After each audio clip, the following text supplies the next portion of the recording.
My grandmother grew up in the slums of Prohibition-era Chicago.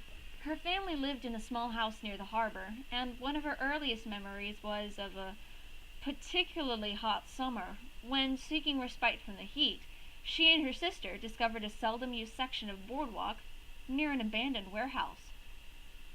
Every night for several weeks, the two girls would make their way down to the docks and sit together on the edge of the pier as the sun went down.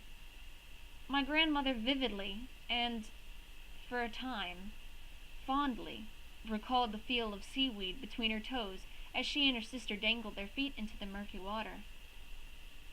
It wasn't until years later that she returned to the pier and found the warehouse had been demolished. Curious, she made an inquiry to the Department of Planning and Development. Apparently, the warehouse had been owned for a time by the mob, who was using it as a base of operations for their local prostitution racket.